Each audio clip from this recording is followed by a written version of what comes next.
Buenos días. Vamos entonces a dar inicio a otra conferencia del ciclo de conferencias Bogotá 480 años que la Biblioteca Luis Ángel Arango y la Red de Bibliotecas del Banco de la República ha organizado con la idea de celebrar esta importante efemérides y pues tomando en cuenta que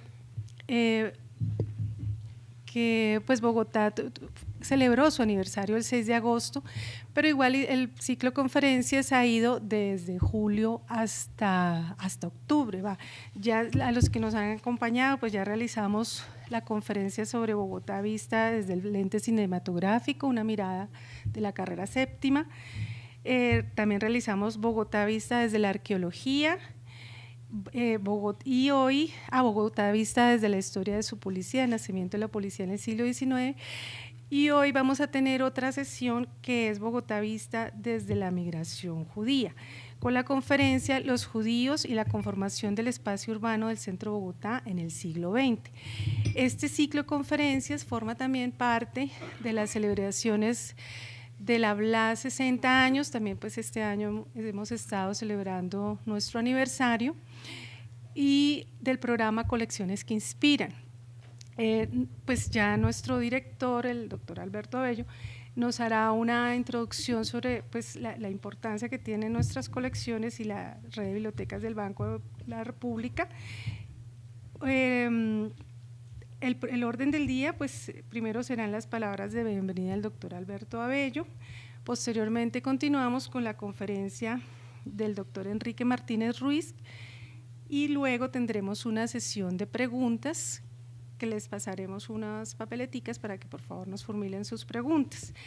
Respecto al conferencista, el doctor Enrique Martínez Ruiz es antropólogo con estudios de arquitectura, magíster en Historia, Teoría del Arte de la Arquitectura de la Ciudad de la Universidad Nacional de Colombia, es también doctor en Historia de la Universidad de Tel Aviv en Israel y se ha especializado en la investigación en Historia Urbana de Bogotá y en los estudios judío-colombianos. Su última publicación es Quintación, los judíos y la conformación del espacio urbano de Bogotá, libro que publicó este año y que pues obviamente está en el mercado. Entonces damos continuidad con el orden del día, con las palabras de bienvenida del doctor Alberto Abello Vives, quien es director de la Red de Bibliotecas del Banco de la República y obviamente de la Biblioteca Luis Ángel Arango. Muchas gracias, Marta Janet. Enrique, bienvenido. ¿Cuánto tiempo ha pasado desde que nos conocimos en Tel Aviv cuando estabas haciendo tu doctorado? Como 5 años. Bienvenido. Seguramente algunos de ustedes es la primera vez que vienen a la Biblioteca Luis Ángel Arango. Algunos seguramente ingresaron por el parqueadero. Estoy casi seguro que todavía no han tenido el tiempo para recorrer esos espacios públicos que son maravillosos. No lo digo yo, no me queda bien decirlo, lo dicen centenares de personas, centenares de escritores, centenares de intelectuales que usan nuestros servicios, de estudiantes, de personas del común que pasan por aquí, que usan nuestros servicios bibliotecarios y documentales. Estamos celebrando los 60 años de esta biblioteca que fue inaugurada en febrero de 1958. ¿Por qué se inauguró una biblioteca en un banco central? El Banco de la República es el Banco Central de Colombia, es el banco de bancos, el banco emisor. Se inauguró una biblioteca pública en 1958 porque a partir de la creación del banco en 1923 se fueron acumulando una serie de libros, documentos al servicio de los técnicos de la economía que regían el Banco Central. Y en algún momento don Luis Ángel Arango, que era el gerente de este banco, dijo: esta biblioteca que ha crecido tanto tiene que ser pública, tiene que ser para el país.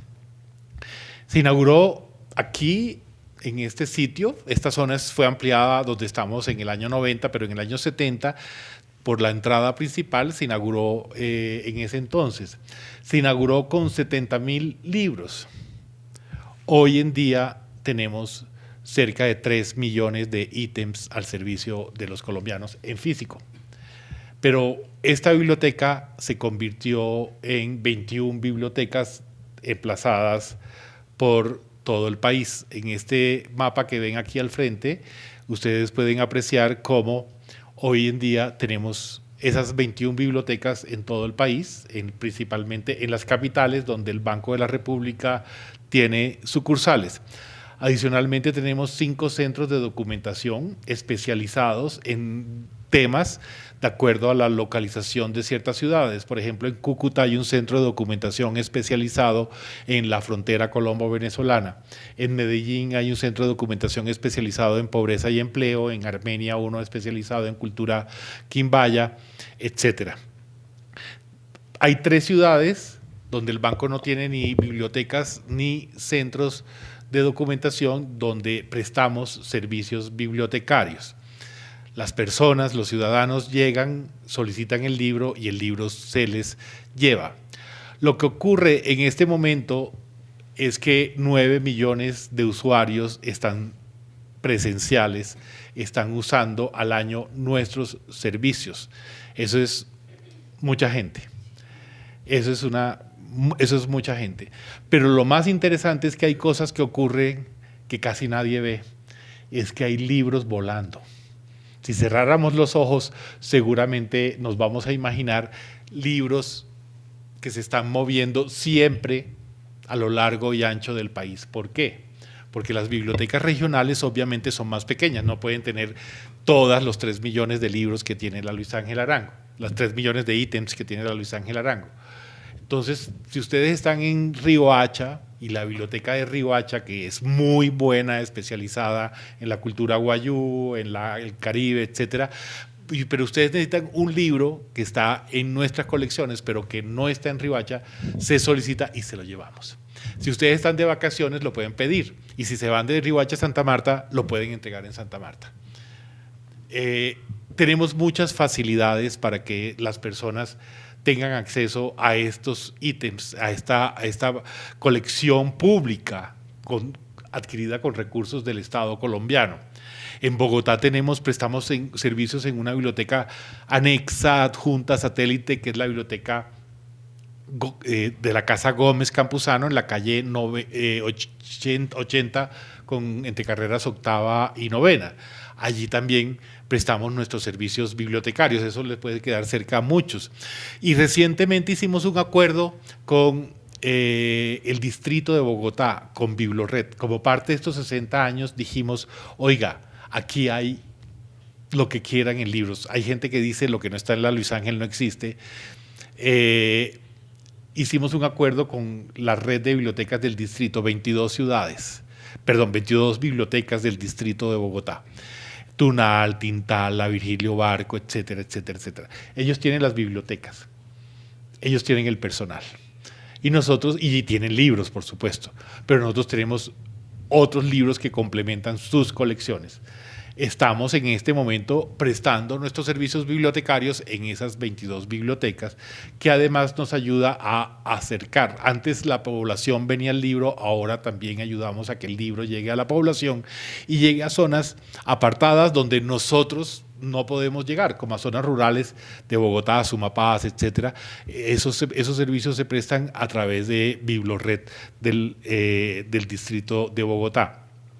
Adicionalmente, tenemos una biblioteca virtual, que es la biblioteca virtual más antigua de Latinoamérica, tiene 21 años de existencia, fue creada por nuestro exdirector Jorge Orlando Melo, y esa biblioteca tiene hoy en día 22 millones de visitas al año. se han imaginado esto. Yo estoy aquí hace año y medio como director. Cuando me tomaron posesión y me dieron un informe completo, yo dije, caramba, me hubieran dicho estas cifras antes para salir corriendo, porque la verdad es que responderle a 22 millones de personas que entran, no son personas, son visitas, pero son 22 millones de visitas buscando información, buscando conocimiento, buscando contenidos, y responderles y servirles, porque esto es un servicio público, es bastante complicado, pero ahí está para ustedes. Lo otro particular de esta biblioteca es que de estas bibliotecas es que hacen parte de un sistema cultural que tiene el Banco de la República. Cuando se creó el Banco de la República en 1958, su inspiración se hizo para que libros y artes plásticas se relacionaran, hablaran, dialogaran, que los libros estuvieran al lado de obras de arte, etc. Hoy, de la biblioteca salió un hijo mayor, que es una gran unidad de artes y una serie de museos, como los que tenemos al frente, donde está la más grande colección de arte colombiano, donde está la donación que Fernando Botero le hizo al Banco de la República, y donde hay un edificio dedicado a exposiciones temporales al lado de lo que contienen las exposiciones permanentes. Hoy en día es la colección de arte más importante del país. Está al lado también, a unas pocas cuadras de aquí, nuestro Museo del Oro, único, formidable, con el cual los libros dialogan también, las exposiciones, las conferencias dialogan también. Y pues hay unas colecciones de numismática, de billetes, etcétera, ¿no? Y esto conforma un sistema cultural que se entrelaza. Hacemos una programación cultural todo el año en todo el país, tenemos unas edificaciones puestas al servicio de los colombianos. Este último edificio es el edificio de San Andrés, en el archipiélago de San Andrés. En los últimos años hemos inaugurado 3 centros culturales: San Andrés, Manizales y Buenaventura. Esa es la línea del Banco de la República: integrar las artes, integrar el conocimiento, integrar los libros a unos espacios culturales contemporáneos. Tenemos una serie de instalaciones que están al servicio de los colombianos y en los que, por ejemplo, si ustedes van a visitar la exposición del fotógrafo Leo Matiz, nacido en Aracataca en los años 20, en los tiempos de García Márquez, van a encontrar que hay fotografías que pertenecen a la unidad de arte, porque es una colección de arte, pero también hay papeles, hay documentos, hay revistas, donde el señor Leo Matiz publicaba. Se asociaron las artes con los libros, la biblioteca con las unidades de artes, y se produjo una exposición formidable. Igualmente va a ocurrir dentro de 15 días cuando venga un barco esclavista de Francia, una exposición que se trae con la embajada francesa, donde se va a hacer una reproducción de lo que fue el sistema de esclavitud que predominó durante 3 siglos en el mundo. Y vamos a dialogar también entre el conocimiento que haya acumulado en las bibliotecas con lo que hay en el Museo del Oro. Estas son algunas de las cifras de nuestra biblioteca virtual, la cantidad de documentos que están al servicio. Jóvenes estudiantes, jóvenes de colegio, accedan a ellos. Allí hay cosas maravillosas. Hay archivos antiguos que, por su estado de conservación, muy pocas personas tendrían la posibilidad de acceder a ellos. Que no solamente vengan a nuestros espacios físicos, que asistan a nuestra programación cultural, que está conformada por conferencias, exposiciones, talleres, clubes. Hay clubes de lectores, hay clubes de ciencias, hay clubes de distinto tipo, hay mediaciones y estímulos a la lectura, pero también está todo el aparataje digital que se reúne en este portal. No lo olviden, es banrepcultural.org. Está el servicio público, todas las actividades, salvo algunas que requieren, tienen un tamaño específico, pero el 90% de las actividades del Banco de la República son absolutamente gratuitas. Hay conciertos los días miércoles por la noche, los domingos a las 11 de la mañana, hay exposiciones abiertas al público de manera gratuita. nuestros servicios bibliotecarios igualmente. Así que bienvenidos. Mucho gusto. Bueno, nada, pues mi nombre es Enrique Martínez y como ya Alberto, pues a quien le agradezco mucho, a Alberto Bello, el director de Luis Ángel, y a Marta Sierra, que es coordinadora de Colecciones que Inspiran, por la invitación y por la coordinación. Realmente es una muy bonita oportunidad esta de poder exponer mi trabajo aquí, que finalmente pues es una historia que pretende contribuir a la historia de Bogotá, de la ciudad que todos habitamos. Y pues qué mejor marco que la celebración de los 480 años de la ciudad, ¿no? Entonces, pues para entrar en materia, a mí siempre pues, me gusta comenzar con esta imagen en las conferencias, que es un plano que fue elaborado por un arquitecto bogotano, Alberto Manrique Martín, a petición de Salomón Gut, uno de los primeros inmigrantes judíos que llega, digamos, de los que conformó las comunidades en el siglo XX. El registro de llegada de él a Colombia está en 1912, hay un documento en el Archivo General de la Nación que da cuenta de su presencia en la ciudad ya en 1912, es decir, antes de que comenzara la Primera Guerra Mundial. Y cuando llegó a la ciudad, pues tuvo muchos negocios, pero después de explorar un tiempo terminó urbanizando barrios obreros en distintas partes de la ciudad. Entonces, este mapa, este plano, en realidad lo que pretendía era presentar dónde estaba localizado el barrio Gut, por su propio apellido, el de Salomón Gut, con relación a alguna parte conocida de la ciudad, que es Chapinero. Entonces, pues aquí uno lo que observa es, pues primero como este es la primera expansión urbana de la ciudad en el siglo XIX, y lo bonito de estas líneas que se cruzan, que aparecen con nombres como muy españoles, ¿no? La Quebrada de la Vieja, el barrio Uribe Uribe, el barrio La Paz, que fue fundado por José Eidelman, también otro inmigrante judío que llegó muy poco después que Salomón Gut. Lo que muestran estas líneas que se cruzan es justamente de lo que quiero hablar hoy, de cómo dos historias que no estaban conectadas de repente se conectan.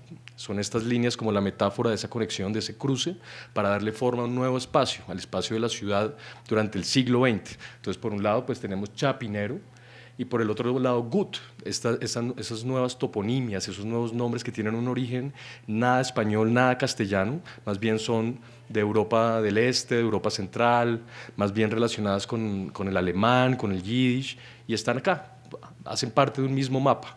Eso es el tema que nos reúne hoy y es de lo que vamos a hablar.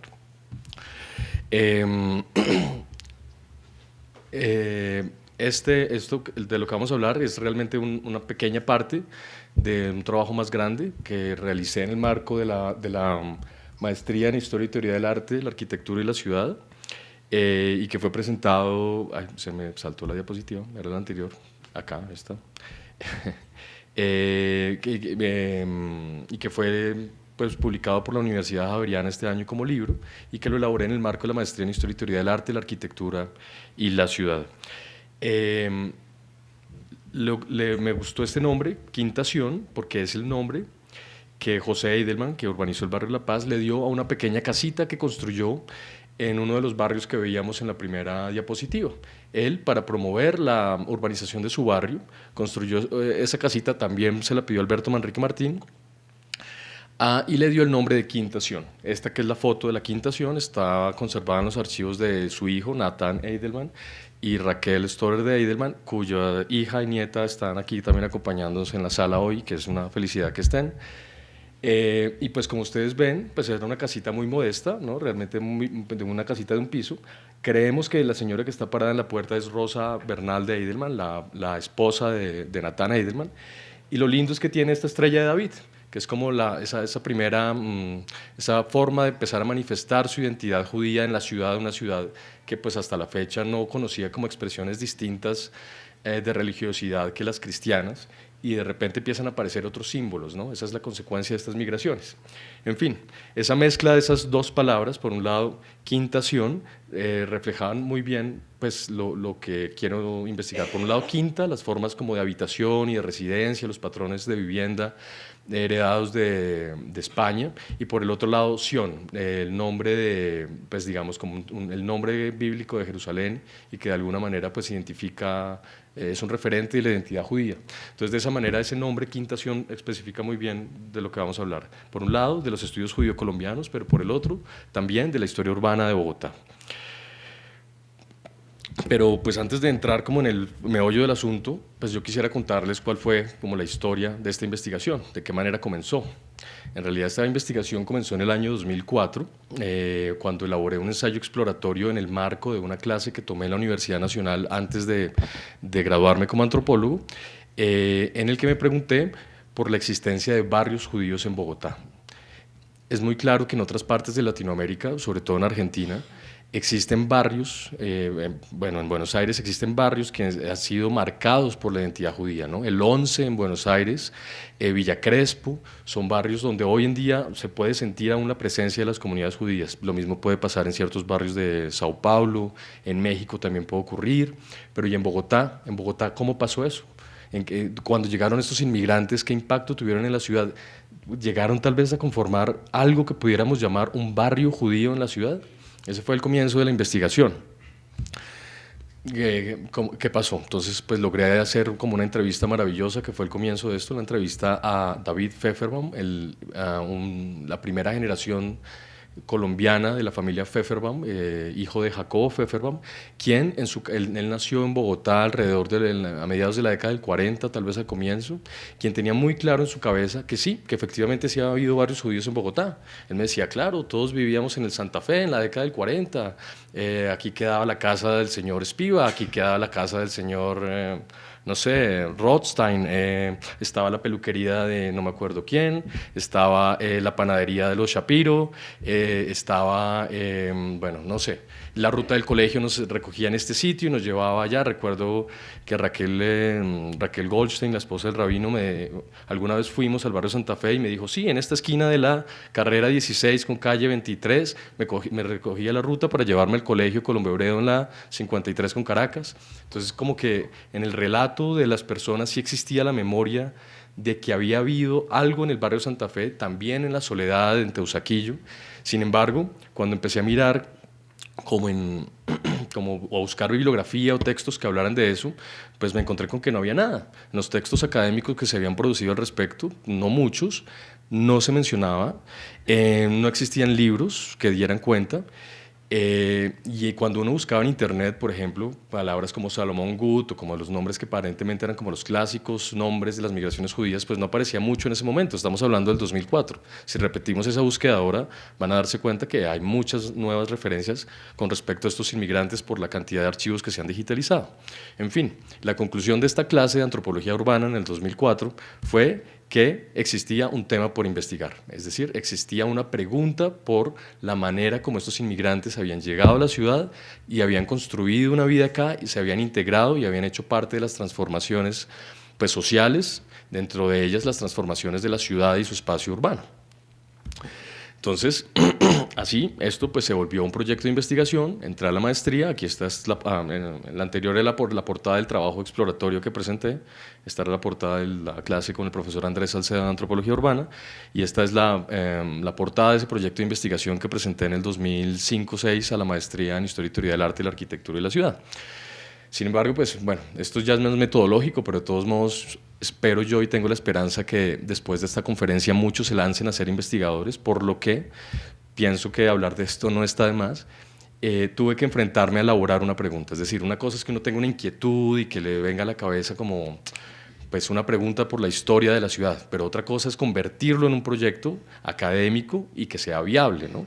Entonces, después de mi clase de antropología urbana, pasé a una clase de diseño y proyecto de investigación con la profesora Miriam Jimeno, de la Universidad Nacional también, en donde ella pues, me dio una fórmula básica, pero que sigo usando hasta el día de hoy para cada vez que me veo enfrentado a la necesidad de elaborar un proyecto. Toda pregunta de investigación tiene que tener 4 elementos: qué, quién, dónde y cuándo. Es decir, un sujeto, un problema, un lugar y una época. Entonces, pues en esa clase que nos tomó un semestre, yo logré determinar que mi qué era el impacto en el espacio urbano llevado a cabo por quién, por los inmigrantes judíos, donde Bogotá, Colombia, durante el siglo XX. Hecho esto, que parece como, no sé, como primaria, pero que en realidad no lo es, llegar a esto tomó 6 meses, uno puede elaborar una pregunta de investigación, que fue esta: Entonces, ¿cuál fue el impacto de los inmigrantes judíos sobre la conformación del espacio urbano de Bogotá durante la primera mitad del siglo XX? Y hecho eso, pues ya el proyecto de investigación se desenvuelve pues casi que de una manera natural. Esto se convierte en un objetivo general: explorar el impacto de los inmigrantes judíos en la formación del espacio urbano de Bogotá durante el siglo XX. A eso se le agregan un par de objetivos específicos que ya pues dan cuenta de intereses puntuales, pero de esa manera es como una idea se va desarrollando y fue el proceso como desde esa inquietud hasta un proyecto de investigación en una maestría. Para su desarrollo, uno se nutre obtiene información pues, por varios caminos. El primero pues, fue efectivamente el de las entrevistas. Además de David Pfefferbaum, pues, me entrevisté con otras personas como Manuel Shapiro, Raquel Selnik de Goldschmidt, Vicky Posín de Moreno, Roberto Chaskel, distintas personas de la comunidad judía. Aquí puse algunos nombres, pero pues son estos y muchos más. Además, como de empezar a conectarme con las organizaciones comunitarias, buscar en internet, bueno, buscar tener un contacto más cercano con la comunidad.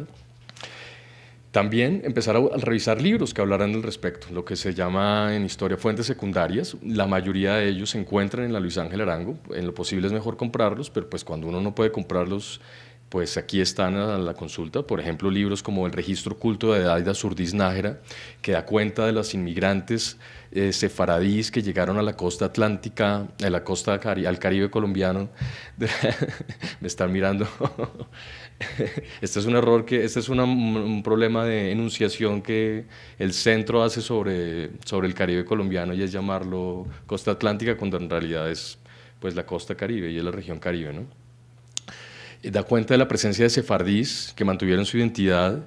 Una vez salen de España, cruzan todo el Mediterráneo y terminan en Curazao, y de Curazao en el siglo XIX saltan a la costa Caribe, Barranquilla, Cartagena, Santa Marta. Es un libro muy interesante donde además se da cuenta de unas genealogías pues, que como colombianos no judíos no tenemos presentes, ¿no? Pensar que apellidos como de Castro, del Valle, López Peña, Gómez Cáceres, son apellidos sefaradíes, o sea, judíos de origen español. Es maravilloso. Otros, como Inquisición y Judaizantes de América Española, Ricardo Escobar Quevedo, que persigue como la presencia de estos judaizantes en la América Española desde México, Lima, pasando por la Nueva Granada, y en donde él encuentra el primer y único registro conocido que tenemos de judíos en Bogotá, en la colonia. Gracias a él sabemos que en 1650 había una pequeña comunidad de judíos haciendo Shabbat en la carrera séptima, y que nunca fueron descubiertos, solamente fueron denunciados después de que habían muerto muchos de ellos. También otros como el del profesor Azriel Biblovich, Intermitencia, Ambivalencia y Discrepancia, que se puede consultar también en internet, que hila de manera continua como lo que conocemos de los judíos colombianos desde la colonia hasta hoy. U otros que son mucho más recientes, como el de Lina María Leal, que se dedica a tratar el tema del antisemitismo, Colombia frente al antisemitismo, que da cuenta de la manera como Bogotá y el país recibieron a estos inmigrantes durante la década del 30 y 40, y las manifestaciones de antisemitismo, pero también como de acogida que tuvieron frente a ellos. Es decir, y estos son 4 ejemplos dentro de una bibliografía más extensa, que cada vez es más grande, y que nos está permitiendo pues, conocer como una realidad que ha estado ahí, pero que no hemos visto. Y finalmente, pues el acceso a archivos públicos. Efectivamente, la Luis Ángel Arango conserva muchas fuentes primarias que me fueron muy útiles, libros, memorias, bueno. Y ya hablando como de documentos textuales, pues efectivamente el Archivo General de la Nación, la Academia Colombiana de Historia y el Archivo de Bogotá. Pero dentro de ellos, realmente el que fue fundamental para mí fue el Archivo de Bogotá, entidad a la que pues, pertenezco ahora, en la que estoy trabajando. Pero que me permitió conocer los fondos documentales que determinaron el rumbo de esta investigación. El primero de ellos fue este grupo de documentos, son las licencias de construcción.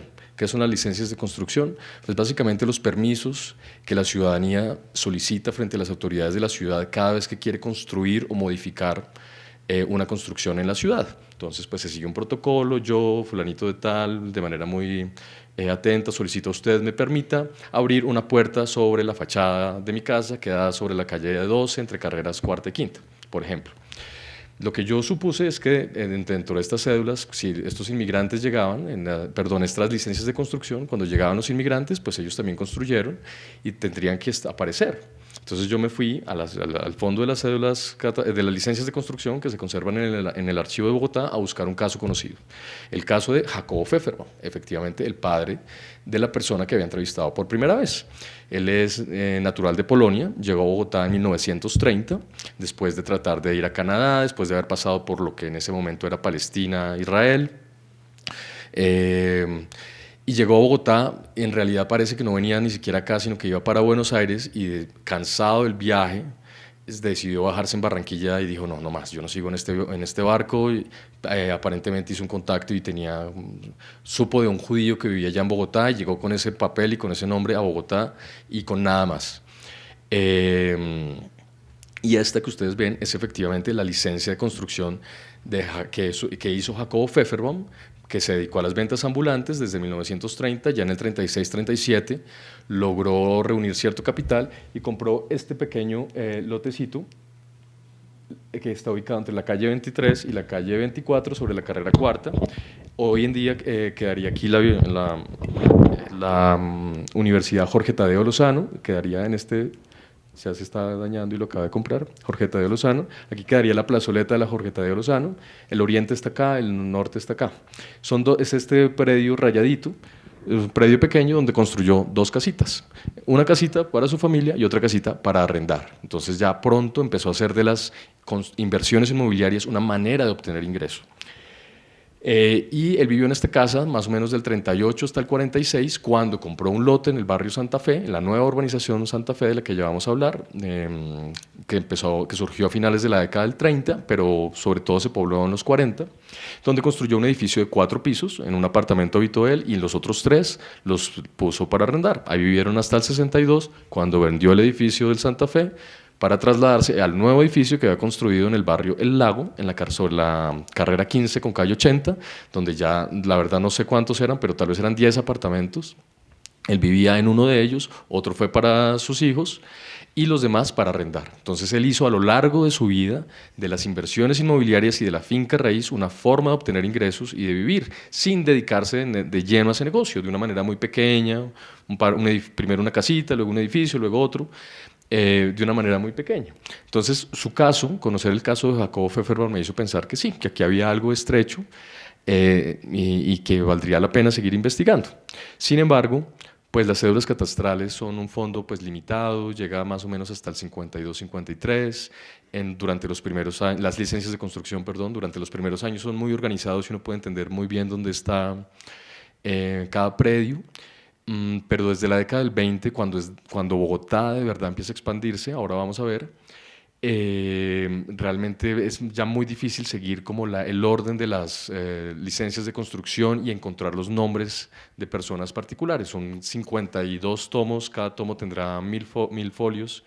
Y revisar esto, pues yo revisé 50, Te revisé dos décadas, menos de 2 décadas, y me demoré 3-4 meses. Y dije, no, esto por aquí no fue, tengo que hacer algo.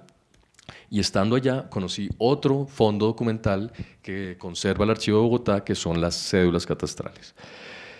Las cédulas catastrales son este tipo de documentos. Básicamente es una carpeta que contiene documentos que dan cuenta de las características de cada uno de los predios de toda la ciudad. Todas las casas, todos los edificios tienen un expediente como este, elaborado en catastro, cuyo objetivo es determinar las características de esa construcción para cobrar el impuesto predial. Entonces es muy importante para la ciudad, se obtiene una renta muy importante, por lo tanto son muy detallados.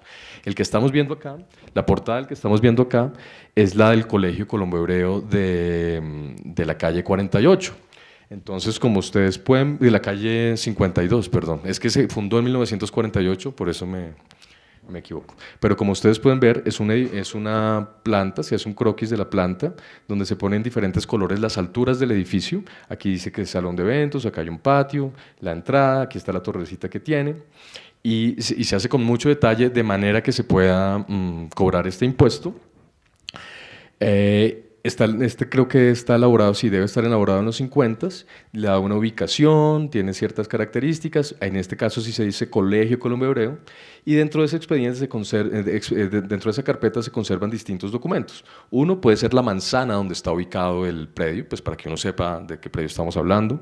Otros pueden dar cuenta de cuáles eran los límites del predio anterior donde se construyeron esas manzanas, entonces puede aparecer la finca donde existía ese predio.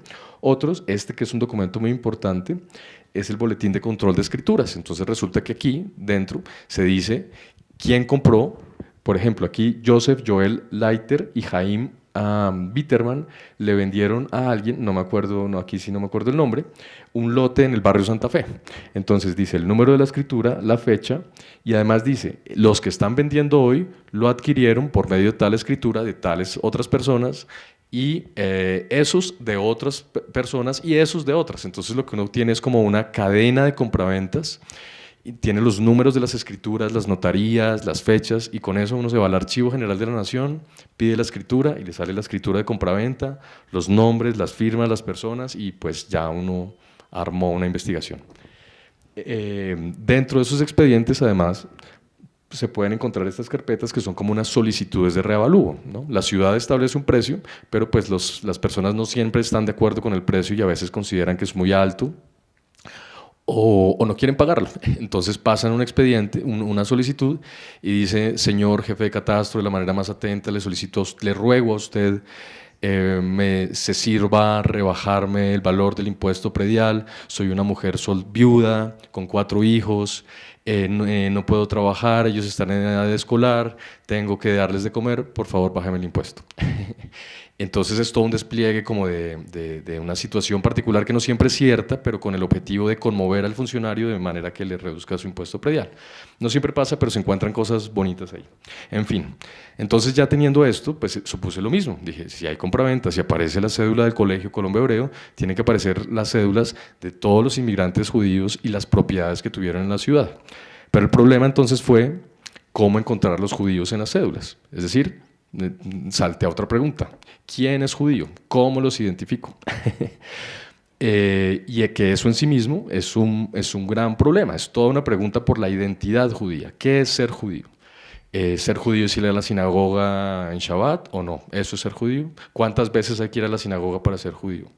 ¿Los dos padres tienen que ser judíos para ser judío o ninguno de los dos? Y si me convierto, ¿soy judío o no soy judío? En fin, esa es una pregunta pues que uno se puede dedicar solamente a hablar de la identidad judía. Y son preguntas que no están resueltas además, o sea, son preguntas sin respuestas y que se siguen construyendo.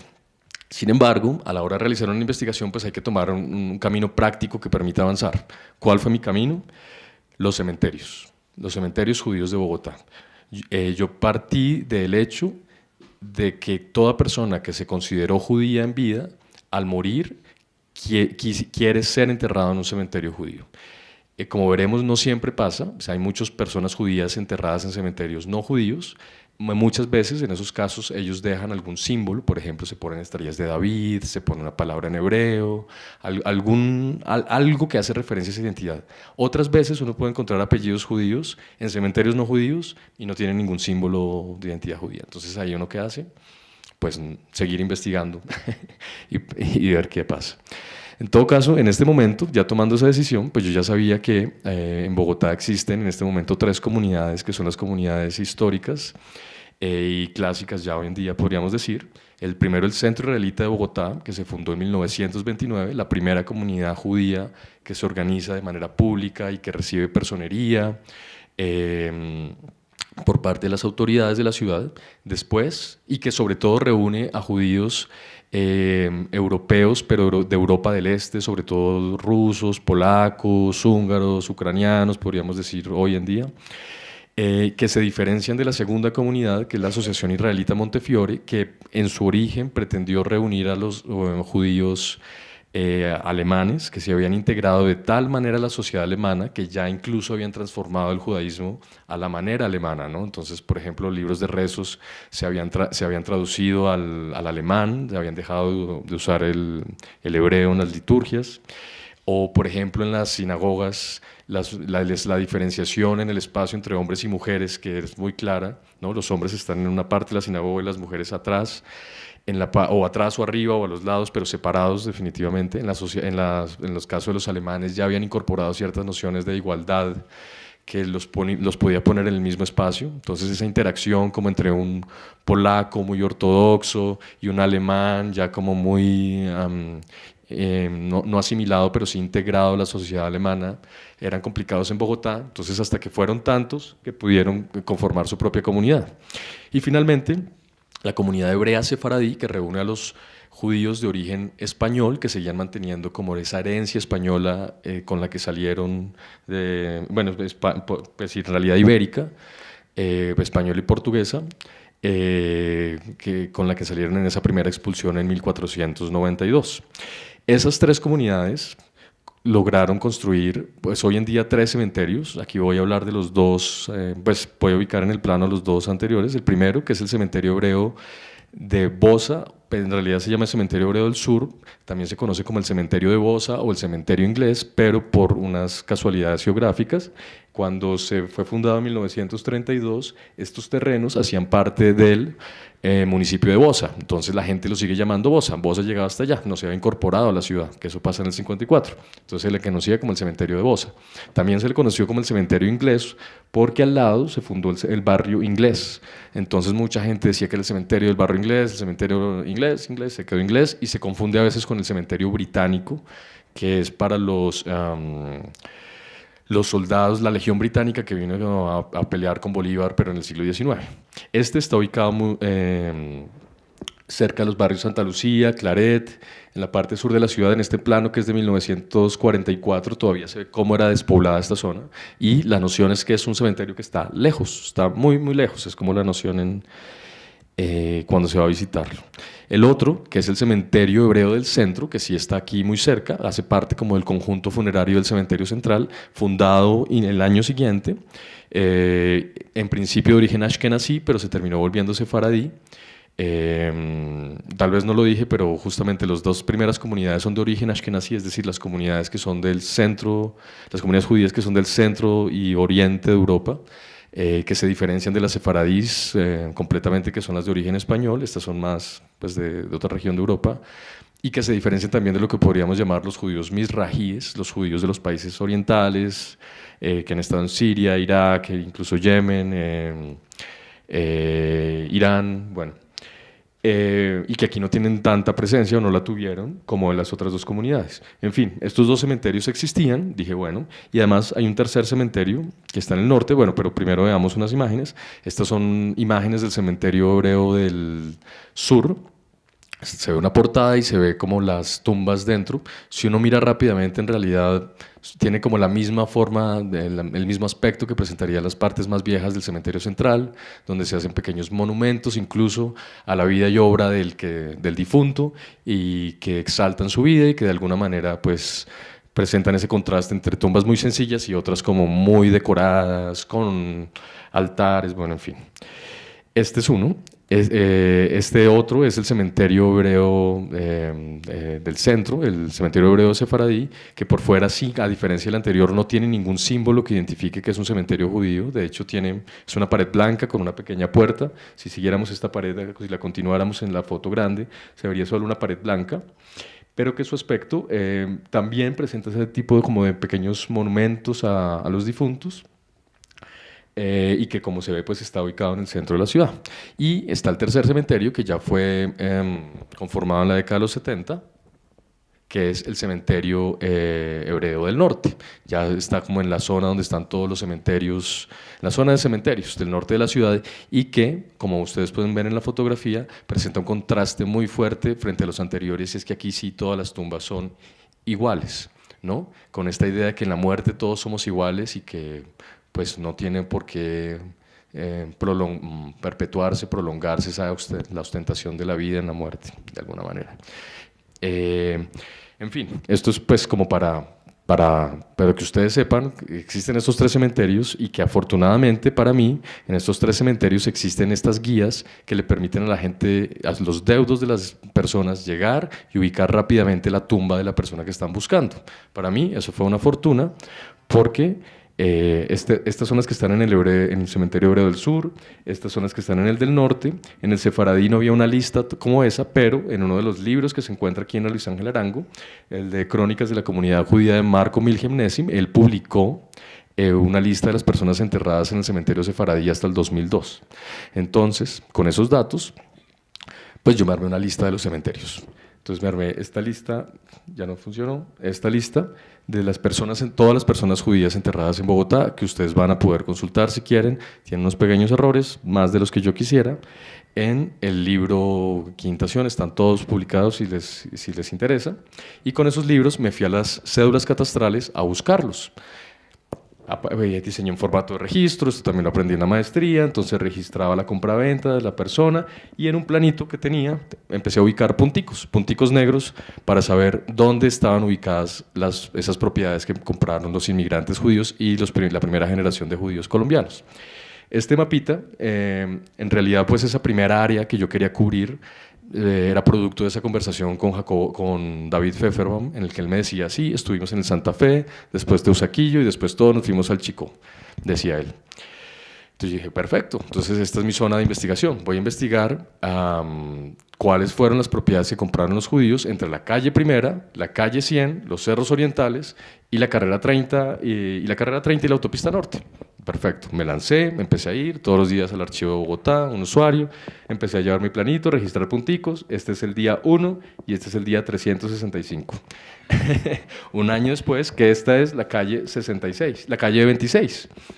Entonces, después de un año de trabajo constante y, pues quiero yo decir constante y juicioso, espero que así haya sido, pues me encontré con que no podía cumplir mi meta, con que le dediqué un año hasta la calle 26, me faltaban 75 calles más, o sea, esto eran otros 3 años de mirar documentos para encontrar cómo los inmigrantes se fueron desplazando en la ciudad del centro hacia el norte. Y dije, no, esto es imposible. Entonces me tocó parar y replantearme el camino de la investigación. Me tocó decir, bueno, ya no pude dar cuenta de eso, pude revisar el barrio Santa Fe y encontrar cositas, pero ya no la Teusaquillo y la Soledad, ya no el Chicó, entonces, ¿qué voy a hacer?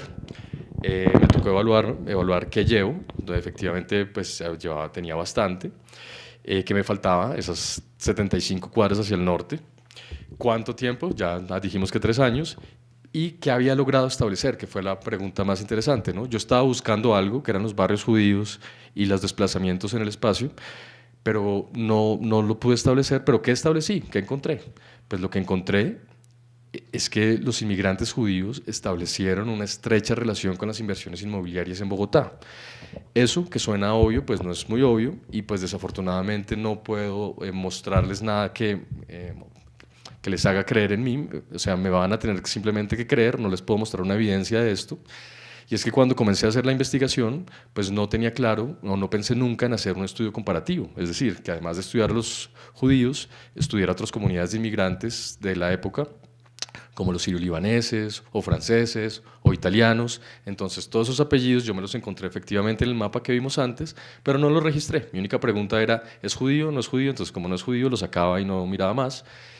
Pero efectivamente sí existieron y también invirtieron en el espacio de la ciudad. Los sirio-libaneses, por ejemplo, hay varios nombres que son como clásicos: Abu Said, Moanak, Akel, Sefair, que se encuentran también en las edificaciones del centro, pero en mucha menor escala y son mucho más pequeñas, que esto es lo que me van a tener que creer, que son mucho más pequeñas, que ninguna otra comunidad de inmigrantes aparece tanto en el espacio urbano de la ciudad como los inmigrantes judíos, y eso es lo particular, de que por qué, qué pasó, por qué se estableció esta relación tan estrecha.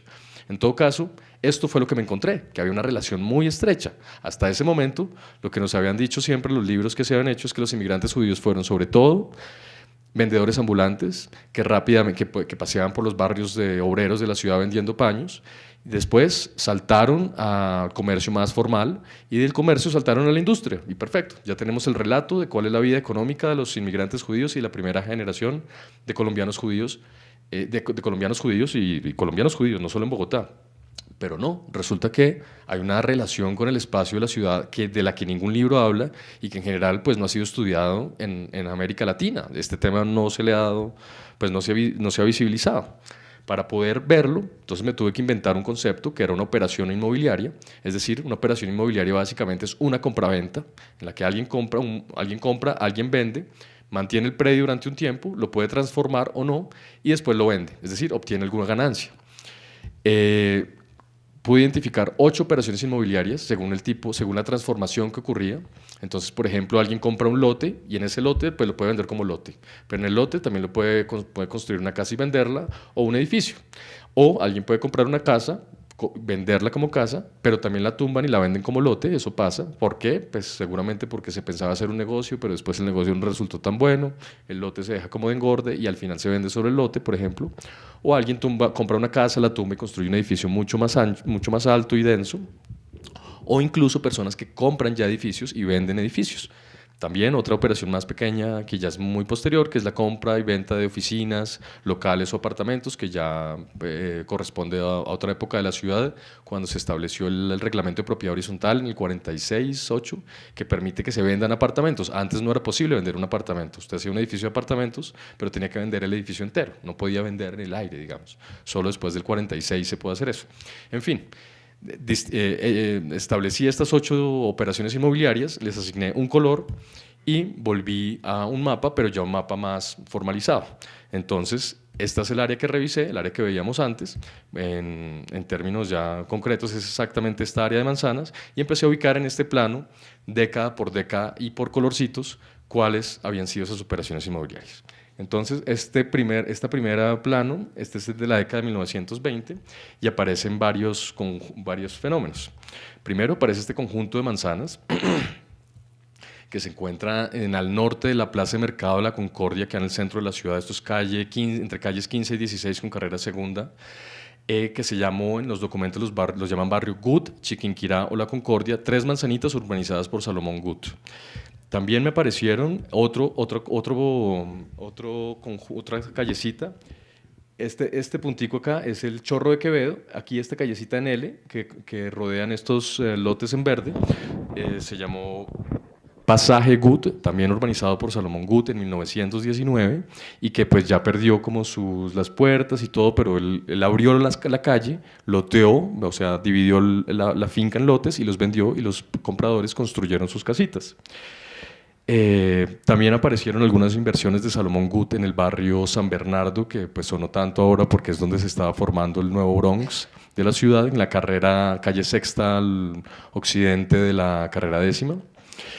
Otros, como el pasaje Michónik, del que vamos a hablar ahora más adelante, veremos una imagen, un pequeño pasaje de vivienda construido por Jorge Michónik, otro de estos inmigrantes que llegó a la ciudad en 1920 y que tuvo un gran almacén de paños, el Emporio de Paños, que fue muy conocido, tenía almacenes en Manizales, Bogotá, Medellín, y que yo estoy seguro era quien les daba a estos inmigrantes, él y seguramente otros, pero muchos de los paños que vendían de manera ambulante. Entonces él los importaba y les daba después a los inmigrantes los paños, les dejaba algún crédito, pero además recuerda la familia que muchos de los inmigrantes cuando llegaban se quedaban en las casitas de este pasaje.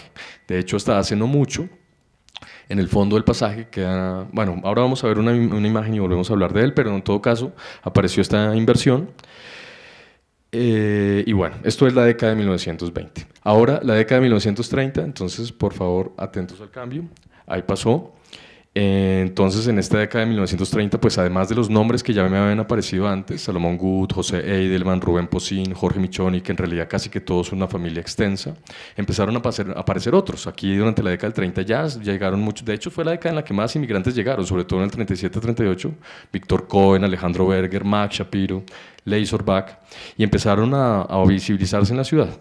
Este está mal ubicado, pero bueno, esto es muy anterior, está en primera inversión, esto es donde quedaba la fábrica de cerveza Germania, que fue como la más feroz competencia que tuvo Bavaria. Germania fue fundada por Rudolf Kohn, inmigrante judío alemán, y Bavaria por Leo Kopp, inmigrante judío alemán. O sea, la industria de la cerveza en Bogotá se la debemos a las inmigraciones judías alemanas de finales del siglo XIX, y que además determina como un aspecto muy importante de la identidad colombiana. Es decir, Águila, Bavaria, todo, es decir, la cerveza, el consumo de cerveza es, pues nació, fue promovido, no nació, pero fue promovido, fortalecido, extendido, gracias a la acción de un par de judíos alemanes muy prolíficos, podríamos decir, muy activos. Entonces, aquí, esto es como donde está la Universidad de los Andes y es el barrio que conocemos como Germania. Todas las rutas de buses que decían Germania en realidad estaban hablando de la fábrica de cerveza Germania fundada por un inmigrante judío alemán. Entonces, ahí empezamos a ver esa relación con el espacio, pero esto ocurre a principios del siglo XX. Entonces, aquí está mal ubicado. Pero también vemos acá, en el borde del barrio Santa Fe, el barrio Santa Fe empezaría en esta calle hacia el norte y hacia el sur está la urbanización La Favorita. Cómo a finales de los década del 30 empezaron a comprar algunos inmigrantes ya casitas, lotes, algunos se están en azul, es decir, compraron lotes y construyeron casas, y otros en rojo, que quiere decir que compraron lote y construyeron edificios. Pero no solamente ahí, sino también hacia el sur, compraron lotes, aparecieron edificios en la urbanización La Favorita. Para nosotros hoy en día todo eso es el barrio Santa Fe, pero en realidad son varios barrios que son contiguos. Bueno, esto pasa en la década del 20, en la década del 30, perdón, pero entonces, por favor, esto es lo que pasa en la década del 40. O sea, casi que esto es una explosión. O sea, pasamos de tener muy pocos planitos marcados a tener, de repente, una explosión. ¿Qué pasó? ¿Qué pasó aquí en la década del 40? Y además, sobre todo teniendo en cuenta que durante la primera mitad de la década del 40, pues prácticamente no entraron judíos al país, porque el país le cerró la inmigración, le cerró la puerta a las inmigraciones judías, así como lo hizo toda América, ¿no? Es decir, cuando se habla de Luis López de Mesa, que es casi que la encarnación del antisemitismo en Colombia en el tránsito de las décadas del 30 al 40, efectivamente, pues él lo representa, pero eran muchas más personas también las que estaban en contra de este grupo de inmigrantes, y no solamente él, y en Colombia, sino en toda América Latina estaba ocurriendo, desde Estados Unidos hasta Argentina, en distintas fechas, pero muy seguido. El último país creo que fue Bolivia, pero también lo hizo. Le cerraron la puerta a los inmigrantes judíos. Entonces, llegamos a la década del 40, primero, los que habían llegado aquí a Colombia, a Bogotá, muchos estaban en una situación liminal, es lo que digo yo, como en tránsito, como que llegaron, en Europa las cosas estaban complicadas, pero nadie estaba seguro de qué era lo que iba a pasar, muchos pensaban que se podían devolver, otros pensaban que se podían ir a Estados Unidos o Argentina, otros sí ya estaban establecidos, definitivamente, pero había una situación de liminalidad, es lo que pienso, no había como una decisión clara de establecerse. Pero estalla la guerra en el 39, se cierran las puertas a la inmigración en toda la región, pues prácticamente quedan pues atrapados. No sé si decir atrapados, pero sí por lo menos se generan las circunstancias que les permiten tomar la decisión de quedarse en Colombia o de sentir que van a estar en Colombia por lo menos un tiempo largo y probablemente el resto de sus vidas. Por eso, tal vez es probable que una inversión, como es una inversión inmobiliaria, que es como algo más fijo, que algo que, digamos, lo ata uno a la tierra que está habitando, es una opción, ¿no? Y también pensando en un sistema financiero pues como complicado y afectado por la guerra, siempre no hay mejor inversión para el capital en tiempos de crisis que la tierra y los ladrillos. Entonces por eso creo que eso pasa acá. Aquí lo que estamos viendo es la guerra, es la certeza de que se van a quedar, de que ya no hay liminalidad, de que no van a volver a Europa, de que no sabemos cuándo se acaba la guerra y de que vamos a quedarnos en Colombia, a empezar a armar vidas acá. Entonces, además de todos esos nombres, miren la cantidad de nombres que empiezan a aparecer, sobre todo son apellidos ashkenazís, que eso es muy curioso, esto es una estrategia que es muy difundida entre familias ashkenazís y no sefaradíes, aunque hay sefaradíes, aquí pues no está ahí creo, pero por ejemplo los Corquí también aparecen, deberían aparecer más adelante. Empiezan a aparecer firmas constructoras y de arquitectos donde están involucrados judíos, entonces por ejemplo la Duarte Moreinis Hanfling, entonces está el señor Moreinis que no me acuerdo el nombre y Hanfling tampoco me acuerdo, pero también la firma de arquitectos Tejero Blumenthal, donde está Ernst Blumenthal, están los hermanos constructores y arquitectos Sundel, los Reines y otras sociedades en donde ya no podemos ver los apellidos claramente de ellos. Esto pasa en la década de los 40. En los 50 también se ve que se amplía un poco más, pero pareciera como que este es el barrio Santa Fe, esta es la década del 40, esto es el barrio Santa Fe, entonces uno puede ver realmente la densidad de los inmigrantes habitando acá y construyendo edificios, ¿no? Muchos puntos rojos, esto es en el 40. En el 50 pareciera que se baja un poquito, o sea, la inversión se pasa a la segunda etapa del barrio Santa Fe, incluso abajo, pero también empiezan a aparecer muchas inversiones en amarillo, es decir, compraventas de casas, y moradas, es decir, casas que se están tumbando para hacer edificios en la década de los 50. En los 60, la impresión es como que sale, ¿no? Como que todo estaba en el Santa Fe, nos devolvemos al 40, y ahora pasamos al 50 y pasamos al 60, como que ya en el 60 se nota que la comunidad está dejando el barrio Santa Fe y las inversiones se están concentrando más en una parte más vieja de la ciudad, que es al norte de la Plaza de Bolívar, donde hay muchos moraditos, es decir, están comprando muchas casas de origen colonial y republicano, las están tumbando y están construyendo edificios de apartamentos o de oficinas. ¿Eso qué quiere decir? Puede haber muchas lecturas. Una lectura patrimonial puede decir están acabando con el patrimonio de la ciudad, pero esa es una lectura anacrónica y vista desde hoy. Pero la realidad es que la necesidad de ese momento era la modernización del espacio de la ciudad, aliviar los problemas de hacinamiento y generar espacios que estuvieran de acuerdo a los nuevos modos de vida y a las densidades que habían generado el aumento de la población. Entonces lo que están haciendo es ayudar a modernizar el espacio de la ciudad, a transformarlo de manera que le dé cabida a toda esta gente que está habitando el centro, y no solo para vivir, sino para trabajar.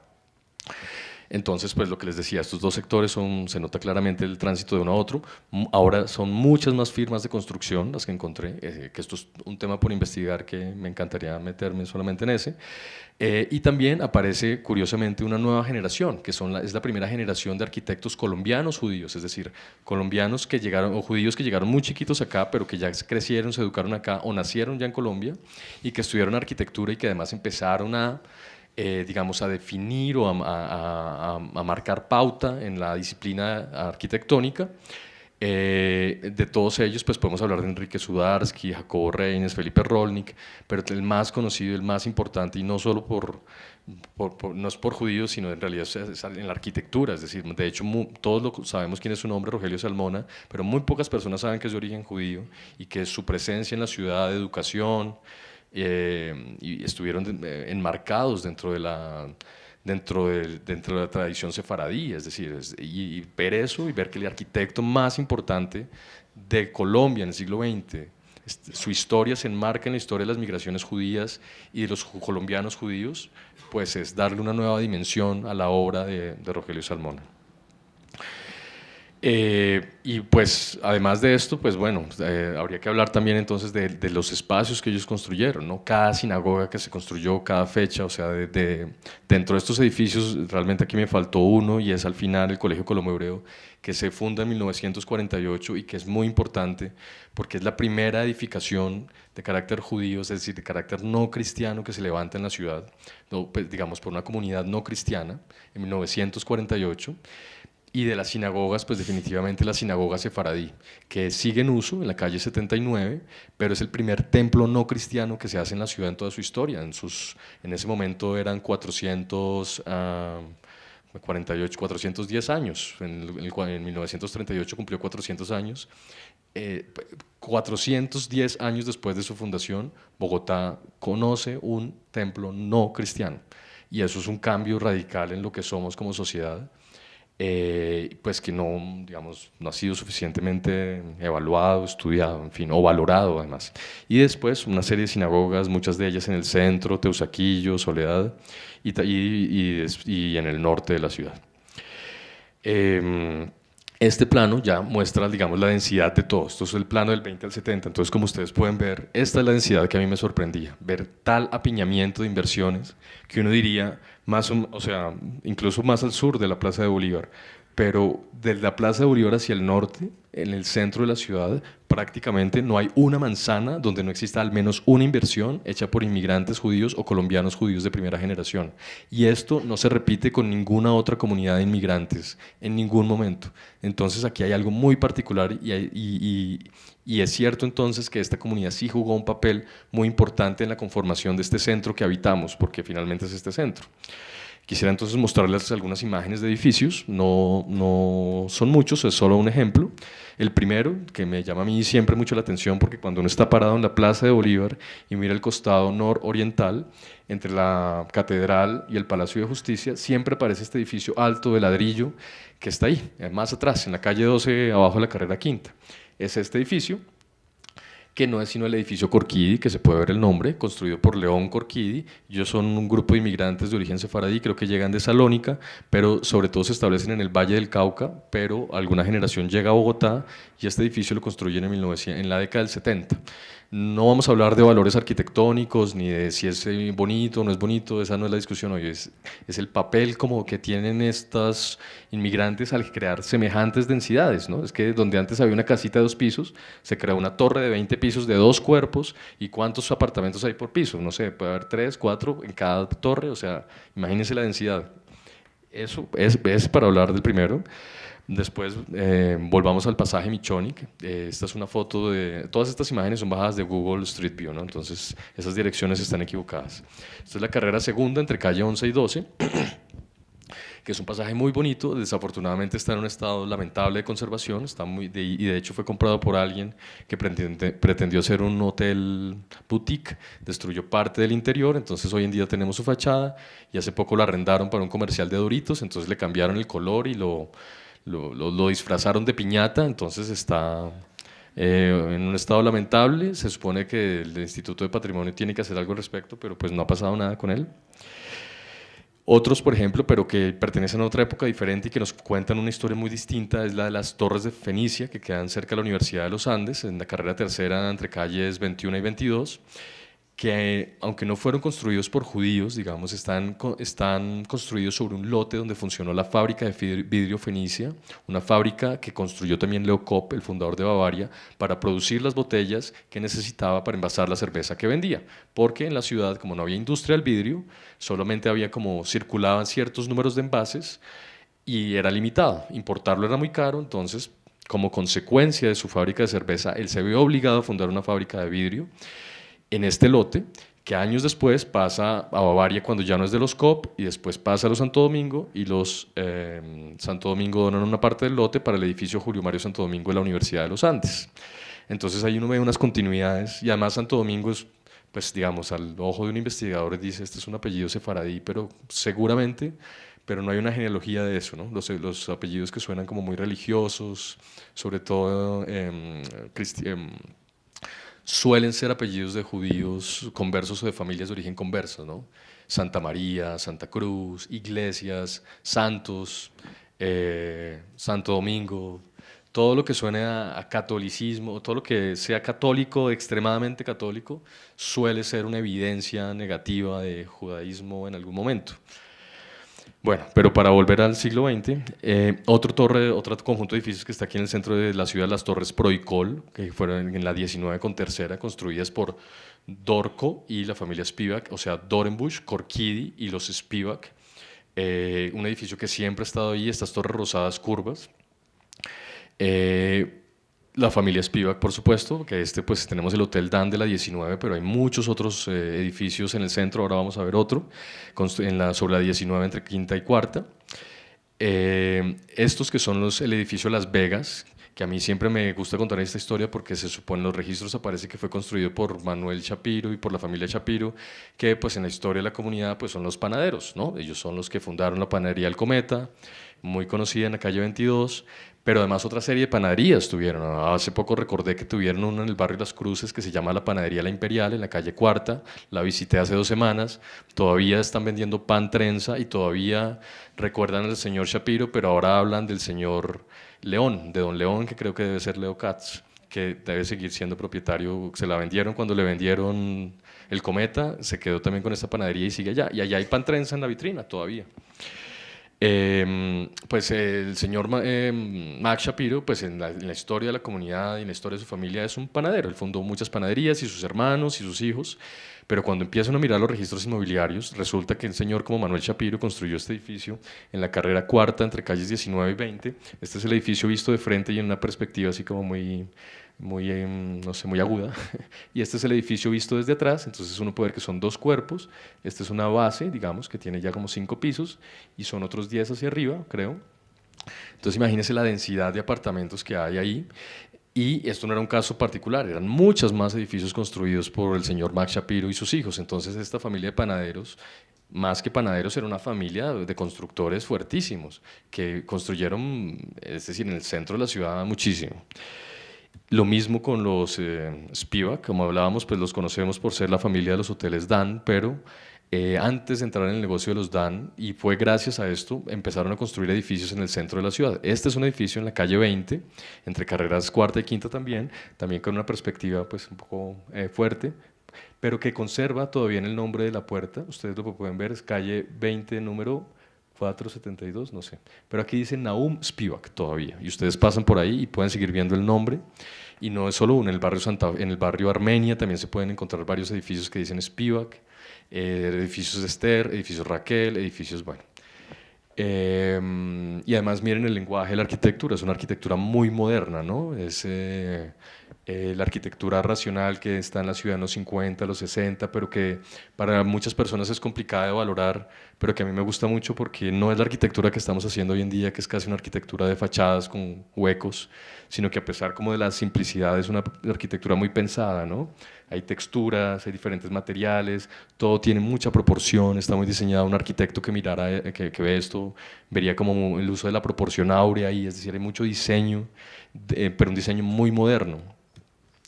Lo mismo más abajo están los edificios Mermelstein y Rossmann, primitos uno al lado del otro, y en uno de los dos se puede uno acercar y ver todavía que dice edificio Rossmann, está ahí. En fin, y estos vimos 6, 7 edificios, pero pues podemos seguirnos, podemos ver 100, podemos ver 200, podemos quedarnos viendo edificios aquí sobre el centro de la ciudad, y eso no lo podemos hacer con ninguna otra comunidad de inmigrantes ni de colombianos judíos.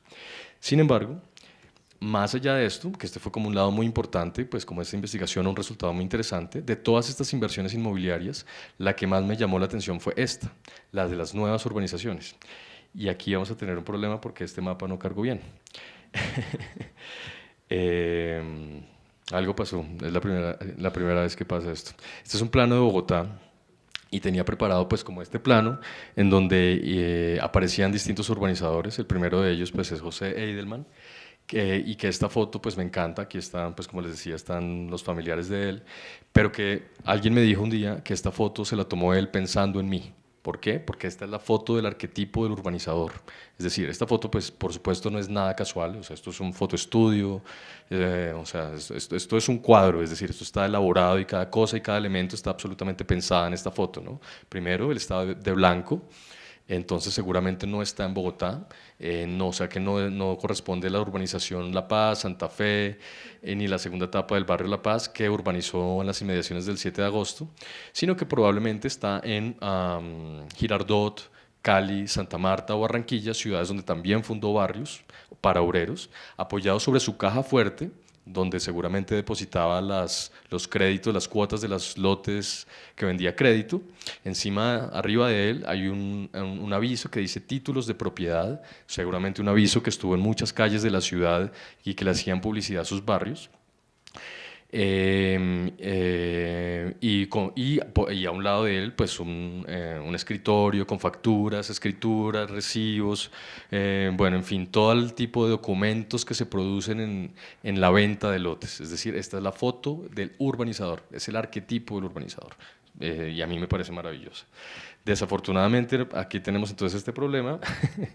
No sé qué hacer, pero podríamos piensen que Bogotá está acá y aquí está la calle 80 y aquí está el barrio 20 de julio. Entonces vamos a ir viendo esto sí lentamente. Esto es en el barrio Santa Fe, aparecen dos barrios que son La Paz y el Santa Fe. Ahí también debería aparecer la figura de Salomón Gut acá y Morris Gut. Creo que es que son archivos muy pesados y no cargaron bien esta vez. Tengo que revisar qué pasó. Y al lado de ellos se urbanizaron otros barrios, como el 7 de agosto, el barrio Gut. Estamos hablando aquí del sector del 7 de agosto. Entonces ya ahí nos va armando la ciudad a través de las inversiones de los inmigrantes judíos. Este otro barrio que es de 1919 es Marley, fundado también por Salomón Gut. 1919, en el centro, en la Floresta, también Salomón Gut y José Eidelman trataron de armar un barrio.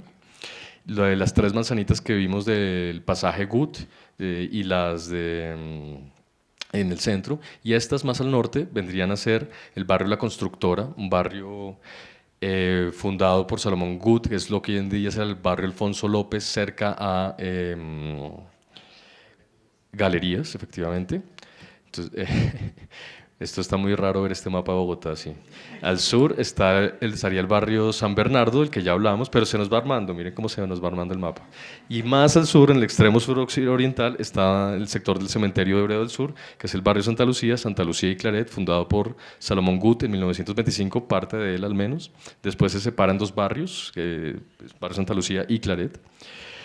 En el centro de la ciudad otra vez, el barrio Gut, Chiquinquirá, La Concordia.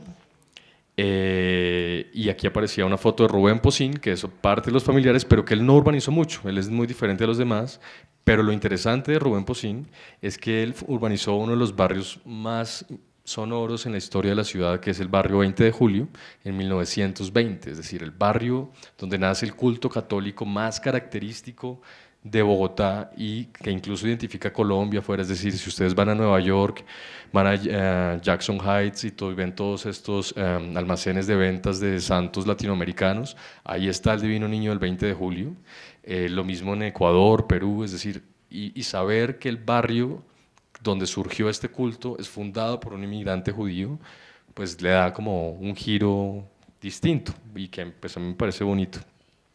También el barrio Puente Aranda, 1929, Salomón Gut, junto con Marcos Dávila, y hacia el occidente ya, más al occidente, el barrio La Granja, mire, este sí apareció, el barrio Las Ferias, 1930, pero más al occidente está también el barrio La Granja, y cerca de él está el barrio La Providencia, que no es nada más ni nada menos que el barrio Gaitán, hoy en día, fundado por Maurice Gut, Marcos Gut, Salomón Gut, bueno, en fin, toda la familia Gut participó ahí. Después, otros más al oriente, el barrio Santa Inés y San Pedro, al oriente del 20 de julio, y en fin, entonces, pues si ustedes se imaginan que aquí está el centro de Bogotá, la Bogotá clásica, digamos la calle 26 acá y la calle Primera acá, lo que ustedes ven son dos cosas en este mapa, pensando que el oriente está acá y que el norte está acá. Primero, que jalonaron la expansión del espacio urbano hacia el norte, hacia el sur, hacia el occidente, pero además ayudaron a expandir el centro y a densificarlo. Es decir, la acción de los inmigrantes judíos y la primera generación de colombianos judíos con el espacio urbano, pues es definitiva. O sea, prácticamente dirigieron o determinaron los rumbos del crecimiento de la ciudad para bien y para mal, con problemas y sin problemas, porque la actividad de los urbanizadores pues, es siempre una actividad pues, que genera muchos conflictos. Entonces, volviendo, pues como a ese primer plano, finalmente, pues lo que puedo decir es que gracias a esta investigación, lo que puedo establecer es que, en primer lugar, las inversiones inmobiliarias fueron una importante estrategia de reconstrucción individual y comunitaria que desplegaron los inmigrantes judíos y los judíos colombianos para reconstruir su vida en Bogotá, tanto a nivel individual, bueno, eso me sobró, está repetido, pero es decir, lo usaron así como Jacob Pfefferbaum para construir su vida, pero fue una estrategia de la comunidad y esa, digamos, ese mejor modo de vida les permitió construir colegios, clubes, sinagogas, es decir, visibilizarse en el espacio de la ciudad. Y con su acción, pues lo que les decía antes, jalonaron la expansión de la ciudad hacia su periferia, aumentando la oferta de unidades de vivienda que demandaba, las unidades de vivienda que demandaba el dramático aumento de la población, pero también contribuyeron a renovar el espacio construido de la ciudad, es decir, el centro tradicional, a reemplazar esas antiguas casonas de origen colonial y republicano por edificaciones más pequeñas y densas, podríamos decir edificaciones modernas, no sé.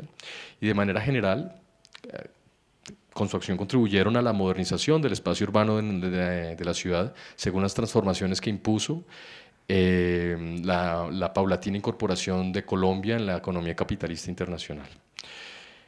Esta es solamente una de las conclusiones entre muchas otras. Si a ustedes les parece esto interesante, no saben lo que más hay en el libro además de esto. Entonces, pues los invito a que lo lean, que lo disfruten y pues nada, pues les agradezco mucho su presencia esta tarde y aquí esta tarde ya y que estén aquí con nosotros.